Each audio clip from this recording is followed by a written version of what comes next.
नमस्कार, मैं हूं अंकुर। आप देख रहे हैं सत्य हिंदी। एक नजर अब तक की सुर्खियों पर। सुप्रीम कोर्ट ने गुरुवार को उस याचिका पर सुनवाई हुई जिसमें चुनाव आयोग द्वारा की जा रही एसआईआर की वैधता को चुनौती दी गई है। याचिकाकर्ताओं की ओर से वरिष्ठ वकील अभिषेक मनु सिंघवी ने दलील दी कि चुनाव आयोग किसी भी तरह संवैधानिक ढांचे में बदलाव नहीं कर सकता। उन्होंने कहा कि एसआईआर कराते समय चुनाव आयोग को संविधान की निर्धारित प्रक्रिया का पालन करना ही होगा। सिंघवी ने कहा कि चुनाव आयोग चुनाव प्रक्रिया को नियंत्रित करने के नाम पर वो काम नहीं कर सकता जो केवल संसद या विधानसभा का अधिकार है।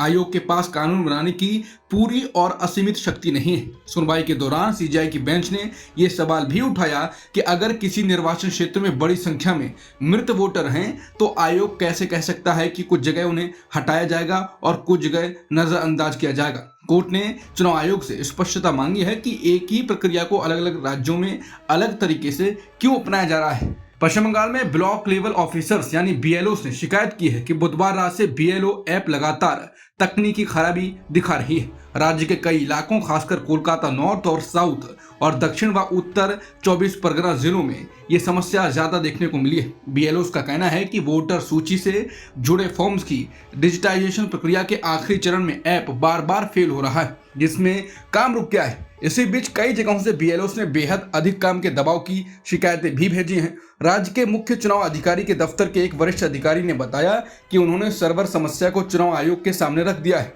ईसीआई की ओर से बीएलओ को निर्देश दिया गया है कि वो पहले फॉर्म इकट्ठा करें और डिजिटाइजेशन बाद में एक साथ करें, क्योंकि ऐप सही तरह से काम नहीं कर रहा है। सुप्रीम कोर्ट में गुरुवार को याचिकाकर्ताओं ने चुनाव आयोग के एक फैसले पर गंभीर आपत्ति जताई। उन्होंने कोर्ट को बताया कि एसआईआर यानी स्पेशल इंटेंसिव रिवीजन के दौरान स्कूल टीचर्स जिन्हें बीएलओ बनाया गया है उनसे वोटरों की नागरिकता तय करवाना बेहद खतरनाक और गैर वाजिब कदम है। याचिकाकर्ताओं का कहना है कि स्कूल टीचर्स का काम पढ़ाना है, नागरिकता जांच नहीं। ये जिम्मेदारी प्रशासनिक या कानूनी विशेषज्ञों की होनी चाहिए। बीएलओ पर पहले ही अत्यधिक काम का दबाव है और ऐसे संवेदनशील फैसलों से गलतियों एवं विवादों की संभावना बढ़ जाएगी। उन्होंने सुप्रीम कोर्ट से अपील की कि चुनाव आयोग इस प्रक्रिया को रोककर स्पष्ट दिशा निर्देश जारी करे। सुप्रीम कोर्ट ने गुरुवार को केंद्र सरकार को यूजर जनरेटेड कंटेंट पर कड़े नियम बनाने के निर्देश दिए।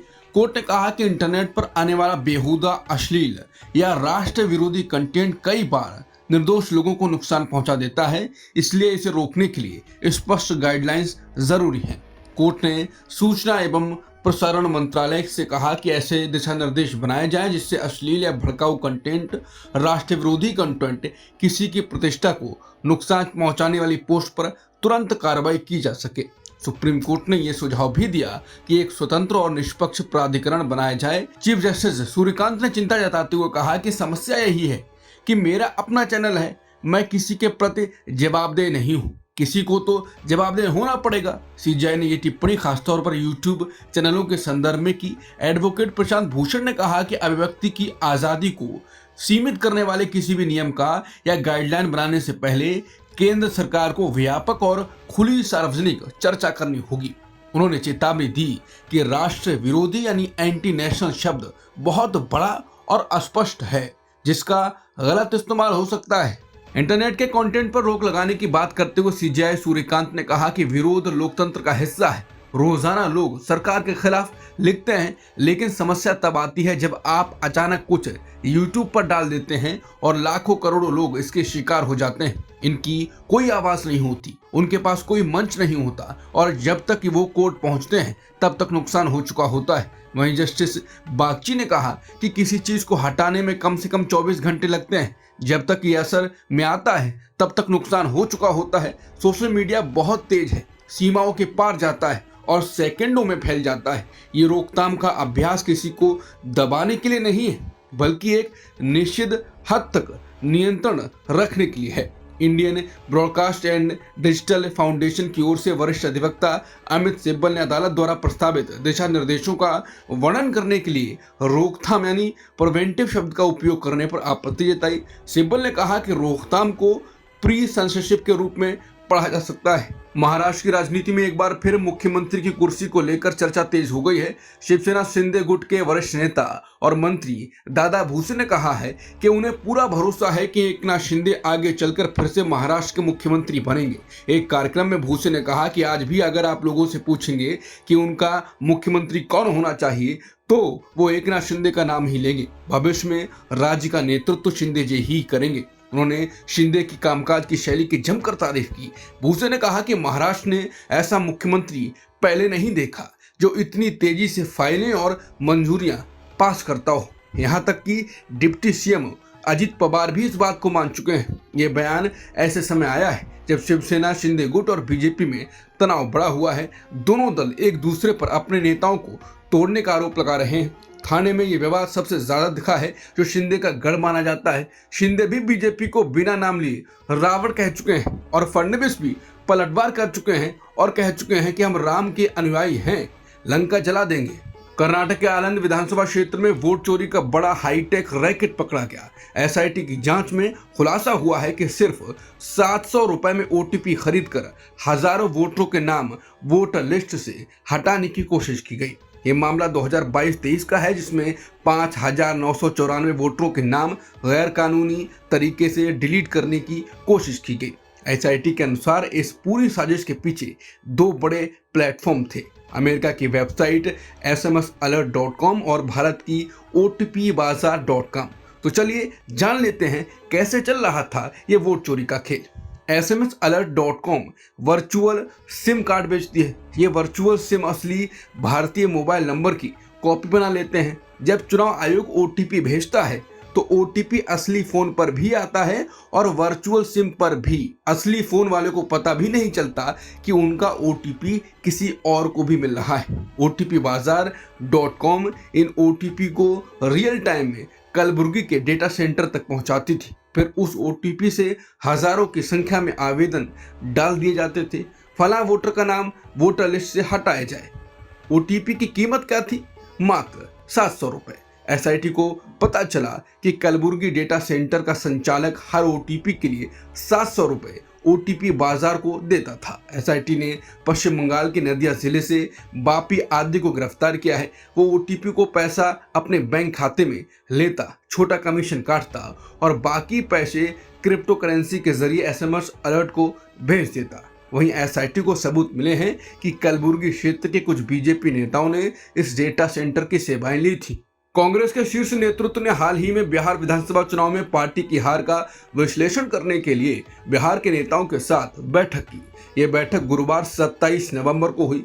बैठक में कांग्रेस के राष्ट्रीय अध्यक्ष मल्लिकार्जुन खड़गे, वरिष्ठ नेता राहुल गांधी और महासचिव केसी वेणुगोपाल ने भाग लिया। बीते विधानसभा चुनाव में पार्टी के खराब प्रदर्शन के बाद कांग्रेस नेतृत्व ने बिहार के 70 से अधिक नेताओं से अलग अलग समूहों में मुलाकात की। हर समूह में लगभग 10 नेता शामिल थे।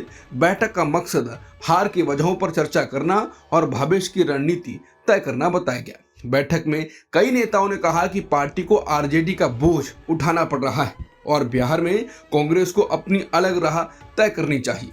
कुछ नेताओं ने एनडीए की सफलता का कारण बताया कि महिलाओं को मुख्यमंत्री महिला रोजगार योजना के तहत 10,000 रुपए का नगद लाभ मिला। सूत्रों के अनुसार औपचारिक बैठक शुरू होने से पहले माहौल तनावपूर्ण रहा।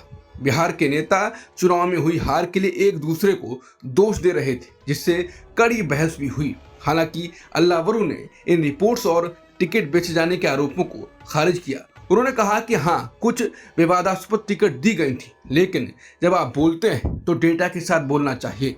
इन विवादास्पद टिकटों में हार का अंतर गैर विवादास्पद टिकटों से कम था।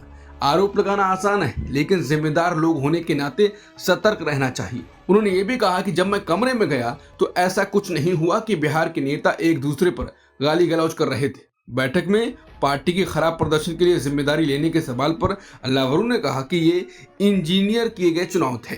जिन उपेंद्र कुशवाहा के बेटे बिहार कैबिनेट में सबसे कम उम्र में मंत्री बनने और जींस शर्ट पहने शपथ लेने के लिए सुर्खियों में आए थे, उनकी पार्टी में बड़ी बगावत हो गई। परिवारवाद का आरोप लगाते हुए कुशवाहा की पार्टी राष्ट्रीय लोक मोर्चा के 7 शीर्ष नेताओं ने पार्टी छोड़ दी। उपेंद्र कुशवाहा ने पार्टी के 4 विधायकों को दरकिनार कर अपने बेटे दीपक प्रकाश कुशवाहा को मंत्री बना दिया था। दीपक ना तो विधायक है, ना ही विधान पार्षद। उपेंद्र कुशवाहा खुद राज्यसभा सांसद हैं, जबकि उनकी पत्नी स्नेहलता कुशवाहा सासाराम से विधायक हैं। पार्टी के 7 वरिष्ठ नेताओं ने बुधवार को एक साथ इस्तीफा दे दिया और उपेंद्र कुशवाहा पर खुलेआम परिवार को आगे बढ़ाने की बेतरह कोशिश का आरोप लगाया। इस्तीफा देने वालों में पार्टी के नंबर 2 नेता कहे जाने वाले जितेंद्र नाथ भी शामिल हैं। जितेंद्र नाथ पार्टी के राष्ट्रीय उपाध्यक्ष थे। इस्तीफा देने वाले अन्य नेता हैं राज्य अध्यक्ष महेंद्र कुशवाहा, राज्य महासचिव सह प्रवक्ता राहुल कुमार, राज्य महासचिव एवं नालंदा प्रभारी राजेश रंजन सिंह, राज्य महासचिव एवं जमुई प्रभारी विपिन कुमार चौरसिया, राज्य महासचिव एवं लखीसराय प्रभारी प्रमोद यादव और शेखपुरा जिला अध्यक्ष पप्पू मंडल। कर्नाटक में मुख्यमंत्री पद को लेकर चल रही खींचतान के बीच कांग्रेस प्रदेश अध्यक्ष और डिप्टी सीएम डीके शिवकुमार ने एक इशारों भरा बयान दिया। उन्होंने कहा कि शब्द की ताकत ही दुनिया की ताकत है और वादा निभाना सबसे बड़ी शक्ति है।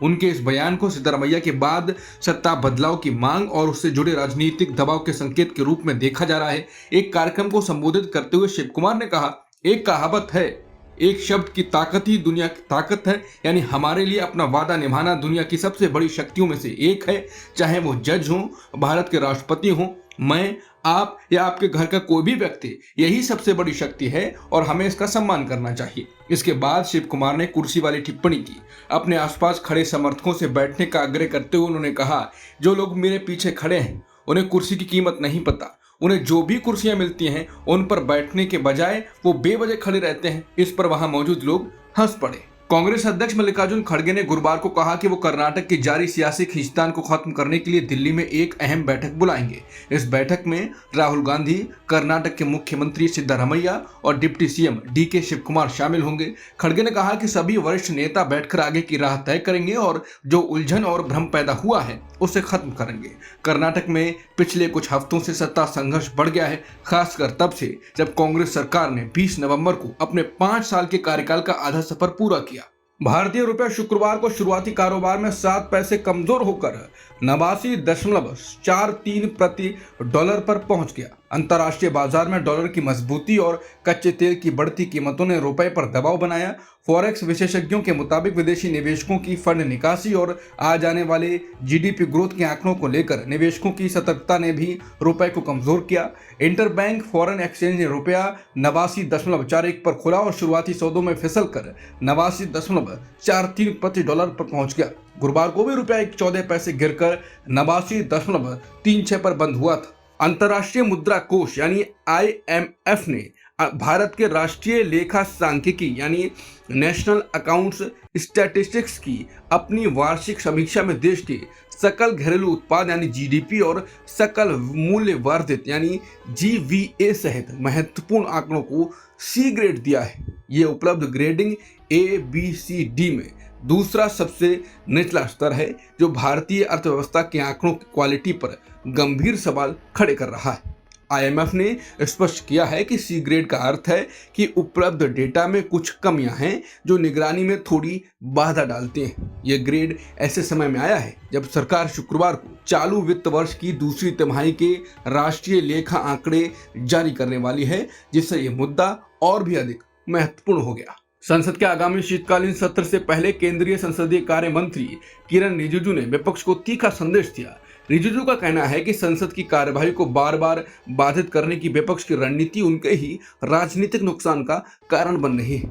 द इंडियन एक्सप्रेस के आइडिया एक्सचेंज कार्यक्रम में रिजिजू ने कहा कि संसद की कार्यवाही रोककर विपक्ष चुनाव दर चुनाव हार रहा है। संसद का इस्तेमाल सिर्फ राजनीतिक एजेंडा चलाने के लिए करने से फायदा नहीं मिलता। उन्होंने ये भी कहा कि देश में लोकतंत्र को मजबूत करने के लिए आवश्यक है कि संसद सुचारू रूप से चले और महत्वपूर्ण मुद्दों पर खुलकर चर्चा हो। सरकार का मानना है कि लगातार हंगामा और वॉकआउट से जनता में गलत संदेश जाता है। हांगकांग में करीब 80 साल की सबसे भीषण आग ने शहर को हिला दिया। शुक्रवार तक कम से कम 94 लोगों की मौत की पुष्टि हो चुकी है, जबकि कई लोग अब भी लापता बताए जा रहे हैं। ये आग ताइपो जिले के बड़े अपार्टमेंट कॉम्प्लेक्स वांग फुक कोर्ट में लगी, जिसमें 8 टावर शामिल हैं और जहां 4,600 से ज्यादा लोग रहते हैं। ये पूरा परिसर मरम्मत के काम में लगा हुआ था और चारों ओर बांस की मचान और ग्रीन नेट लगी हुई थी, जिससे आग बहुत तेजी से फैल गई। दमकल विभाग ने बताया कि उन्होंने आग पर काफी हद तक काबू पा लिया है, लेकिन इमारत में अभी भी धुआं उठ रहा है, इसलिए बचाव अभियान पूरी तरह खत्म होने में समय लग सकता है। हांगकांग के deputy fire services director Derrick Chan ने बताया, हम 7 इमारतों के हर फ्लैट में जबरन प्रवेश करके जांच करेंगे ताकि सुनिश्चित हो सके कि कोई और फंसा ना हो। श्रीलंका में भारी बारिश से आई बाढ़ और भूस्खलन ने इस हफ्ते भारी तबाही मचाई है। इसमें कम से कम 56 लोगों की मौत हो गई है और 21 लोग लापता हैं। हाल के वर्षों में यह देश की सबसे गंभीर मौसम संबंधी आपदाओं में से एक है। डिजास्टर मैनेजमेंट सेंटर के मुताबिक श्रीलंका के चाय बागान वाला जिला बदुल्ला जिले में रात आए भूस्खलन में 21 लोगों की मौत हुई। सोशल मीडिया पर सामने आए वीडियो में दिख रहा है कि बाढ़ का पानी घरों को बहा ले जा रहा है। प्रभावित परिवारों के लिए अस्थायी शेल्टर्स तैयार किए गए हैं। वहीं शुक्रवार को और खराब मौसम की आशंका से निपटने के लिए श्रीलंका तैयारी कर रहा है, क्योंकि चक्रवात दुतुआ इसकी पूर्वी तट की ओर से आगे बढ़ रहा है। वॉशिंगटन में भी बुधवार को हुई फायरिंग में घायल 2 नेशनल गार्ड सदस्यों में से एक सारा बेकस्ट्रॉम की मौत हो गई। इसकी जानकारी अमेरिकी राष्ट्रपति ट्रंप ने गुरुवार को दी। ट्रंप ने भावुक होकर कहा कि वेस्ट वर्जीनिया की सारा विकस्ट्रॉम, जिनकी हम बात कर रहे थे, एक बेहद सम्मानित युवा और शानदार इंसान अब हमारे बीच नहीं। उन्होंने ये भी बताया कि दूसरा नेशनल गार्ड सदस्य अभी भी अस्पताल में जिंदगी के लिए संघर्ष कर रहा है और उसकी हालत बेहद नाजुक है। राष्ट्रपति ट्रंप ने सेना के जवानों को संबोधित करते हुए कहा, ये घटना बेहद दुखद और पूरा देश शोक में है। अब तक की खबरों में इतना ही। बाकी खबरों के लिए बने रहिए सत्यहिंदी.com के साथ। Copyright disclaimer under Section 107 of the Copyright Act 1976. Allowance is made for fair use for purposes such as criticism, comment, news reporting, scholarship, and research. Fair use is a use permitted by copyright statute that might otherwise be infringing.